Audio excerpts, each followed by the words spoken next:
Hello and welcome back to Wireman's Whimsy. It is Throwback Thursday, and this time I am not going too far into the past.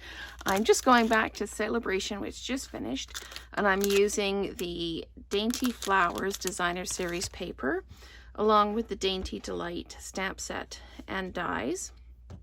I used the Greeting The Best Is Yet to Come, and I used one of the Beautiful Shapes dies because I wanted the shape of the die cut to kind of go organically with the pattern in the paper. There's no really hard edges in this, so I chose the die that would best complement the paper itself. So what I've got is I've got a standard card base in Old Olive, and I can't remember actually the last time I used Old Olive. I don't use it a lot, but it is a favorite. So I've got my Designer Series paper.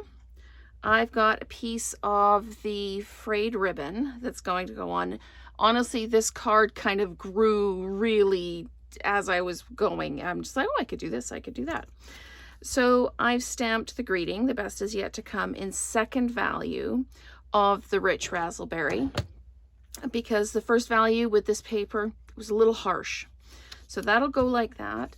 And I've stamped the flowers in the Old Olive, and I'm going to use my Rich Razzleberry Stampin' Blends, which is another sorry, the dog's barking. It's another Throwback Thursday because these have retired.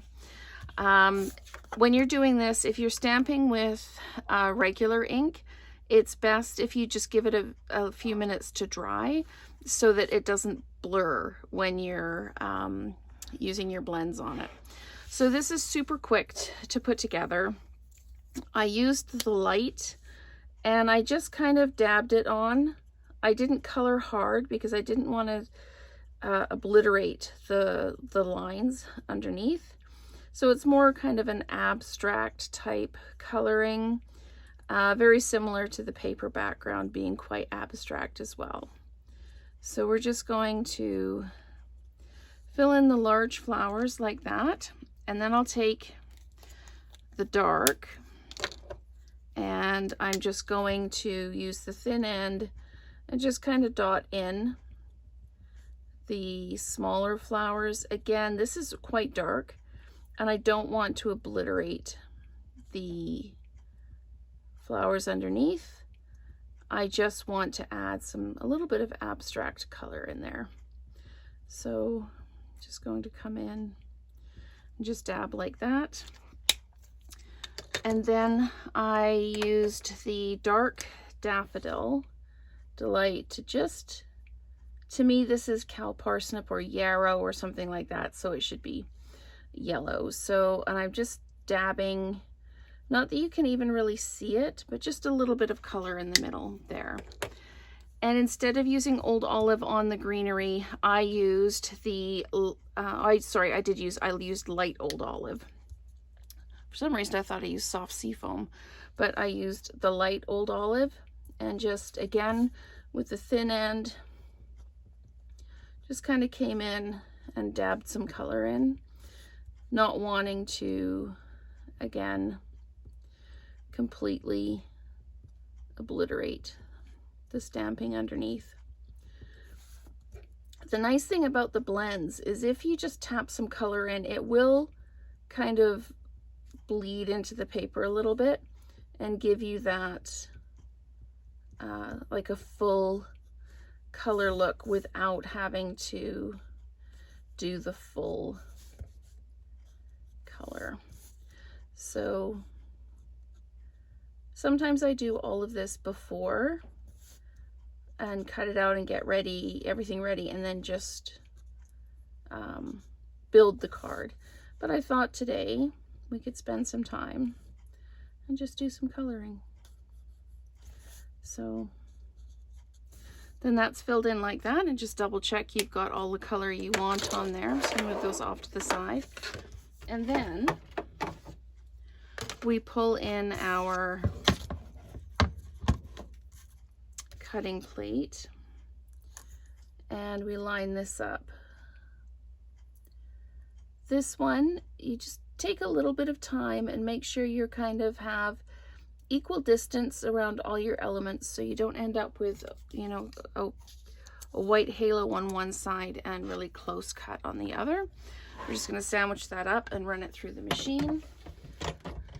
And then we'll put our card together. I've used mini dimensionals and some edge pieces of the other the larger dimensionals, just to give this a little bit of dimension. So when we pop this out, there is our piece to go on the top. So I'm just going to build the card now.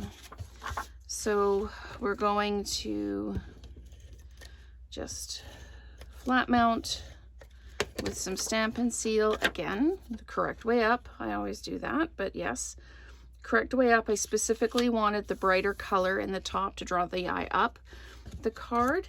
Then I need to put some adhesive on the back of the ribbon and just pop that kind of right in the middle of the card like that. And then I took some of those mini dimensionals and I just put them along the edge because I wanted this to stand up a little bit from the ribbon and not be stuck right on the ribbon. And the ribbon's actually quite thick. So we'll just peel these off. And I purposely die cut this so that the greeting was to one side, so that I could put the flowers on the other side of the greeting. Now this is going to go on like this. So I like the way the flowers kind of tuck into the greeting there. So I'm not going to put any dimensionals here. I'm going to put some at the bottom and some at the top. And I was just going to use up some of my edge pieces here. And have I trimmed these, or are they all still? I have trimmed these. Okay. So I'll put these on and then place this down the way I want it so that it does